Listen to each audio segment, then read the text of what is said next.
रखे ये एक चीज, गरीबी समाप्त हो जाएगी। दोस्तों, एक समय की बात है जब देव ऋषि नारद नारायण का जाप करते हुए भगवान विष्णु से मिलने के लिए वैकुंठ लोक में पधारते हैं।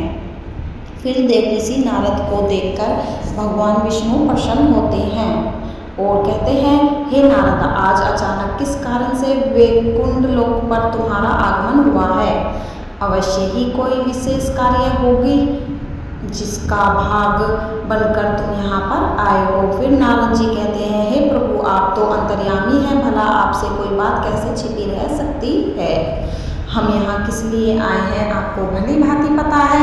हे प्रभु, आज मेरे मन में एक शंका निर्माण हो रही है, उसी का समाधान करने के उद्देश्य से आपके पास आया हूँ। कृपया मेरी इस शंका का समाधान कीजिए। तब भगवान विष्णु कहते हैं, हे नारद, तुम्हारे मन में जो भी शंका हो निसंकोच होकर पूछो, मुझे तुम्हारी इन शंका का समाधान करके खुशी होगी।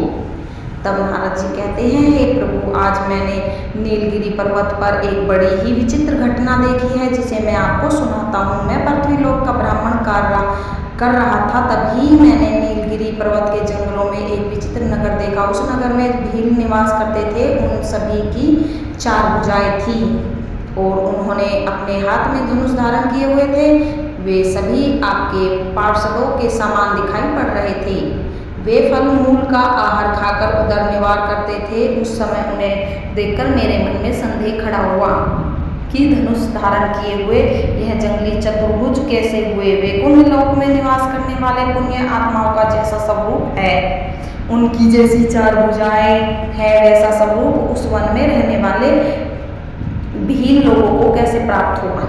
वे सभी आपके पार्षदों के समान है, दिव्य दिखाई पड़ रहे थे। हे प्रभु, यह किस कारण से हुआ है? उन भीलों को ऐसे स्वरूप कैसे प्राप्त हुआ? उन्होंने ऐसा कौन सा पुण्य काम किया था जिससे उन्हें चतुर्भुज रूप प्राप्त हुआ, जो स्वरूप बड़े बड़े देवताओं को भी प्राप्त करना कठिन है? ऐसा स्वरूप पृथ्वीलोक पर रहने वाले इन वनवासियों को कैसे प्राप्त हुआ? हे प्रभु, कहीं यह आपकी माया तो नहीं है, या फिर आपके वैकुंठ लोक के निवासी वहां पर रहने के लिए चले गए हैं? कृपया मुझे इसका रहस्य बताइए। दोस्तों, फिर भगवान विष्णु मुस्कुराते हुए कहने लगे कि हे नारद, तुमने जो कुछ भी देखा है वह सत्य है। वह कोई माया नहीं है और ना ही वैकुंठ लोक के निवासी हैं। उन भीलों को चतुर्भुज रूपी मेरी ही कृपा के कारण प्राप्त हुआ है, क्योंकि उन्होंने जो अत्यंत दुर्लभ पुण्य का कार्य किया था, उसी के फल से उन्हें 4 भुजाएं प्राप्त हुई हैं। फिर देव ऋषि नारद कहते हैं, हे प्रभु, उन्होंने कौन से दुर्लभ पुण्य कार्य किए हैं? आप विस्तार से बताइए। दोस्तों, फिर भगवान विष्णु कहते हैं, हे देव ऋषि, इस रहस्य को बताने से पूर्व में तुम्हें एक अत्यंत प्राचीन कथा सुनाता हूँ। तुम इस कथा का श्रवण ध्यानपूर्वक करो, जिससे इस कथा के माध्यम से तुम्हें तुम्हारे सभी प्रश्नों के उत्तर मिल जाएंगे। और जो भी मनुष्य इस कथा को ध्यानपूर्वक सुनता है, उसके समस्त पापों का नाश होता है और वे सभी चतुर्भुज रूप धारण करके मेरी ही 7 वैकुंठ में निवास करते हैं। दोस्तों, तब देव ऋषि नारद कहते हैं, हे प्रभु, आपके मुख से इस कथा को सुनना मेरा सौभाग्य प्राप्त होगा। कृपया आप मुझे वह कथा कहिए। फिर भगवान विष्णु उस कथा को कहना आरंभ करते हैं। दोस्तों, पूर्व काल की बात है। नीलगिरी पर्वत के वन में सावर नाम से प्रसिद्ध एक शिकारी रहता था। वह अत्यंत दुष्ट और हिंसक प्रवृत्ति वाला मनुष्य था।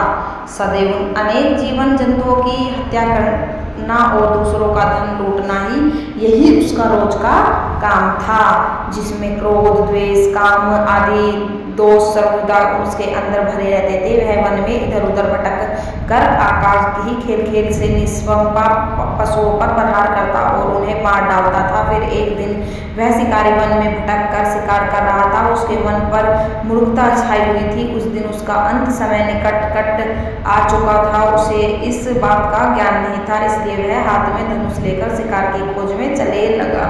उसने अनेक छोटे छोटे प्राणियों का अपना शिकार बनाया और उन्हें मारने के लिए छोड़कर वह हंसते हुए चला गया।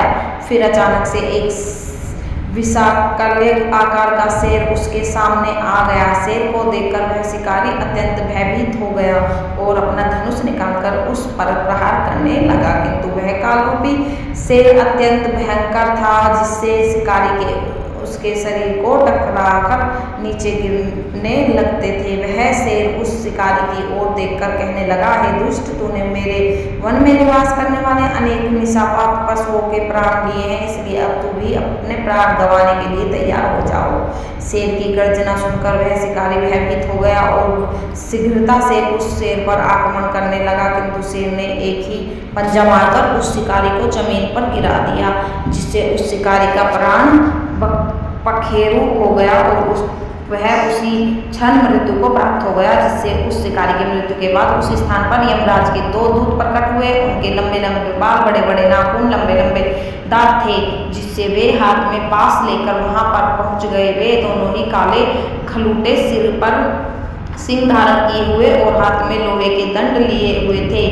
फिर यह दूत इस प्रकार से कहने लगा, समस्त प्राणियों को भय पहुंचाने वाले और निष्पाप पशुओं को मारने वाले इस पापी को बांध लो। फिर उन यम के दूतों ने उस शिकारी को अपने पास में बांध लिया और कहने लगे, अरे दुष्ट पापी, तूने कभी मन से शुभ अशुभ नहीं किए, आचरण की ही तूने अनेक निष्पाप पशुओं को मारा है। जन्म से लेकर अब तक तूने कभी भगवान की सेवा नहीं की, समस्त पापों को दूर करने वाले भगवान विष्णु का कभी स्मरण भी नहीं किया, तूने कभी दान धर्म नहीं किया, इसलिए धर्मराज की आज्ञा से हम तुम्हें नरक ले जाने के लिए आए हैं। दोस्तों, फिर यमराज के दूतों के ऐसे भयंकर वचन सुनकर वह शिकारी भयभीत हो गया और हाहाकार करने लगा और इन दूतों को उस पर जरा सा भी दया नहीं आई और वे उसे ले जाने लगे। तभी उस स्थान पर एक वैष्णव ब्राह्मण आ गया और सदैव ही भक्ति करता था। जब वह उस वैष्णव ने देखा कि यह दूत के अपने पास में बांधकर उस शिकारी को ले जा रहे थे, तो उन्होंने बड़ा विस्मय हुआ।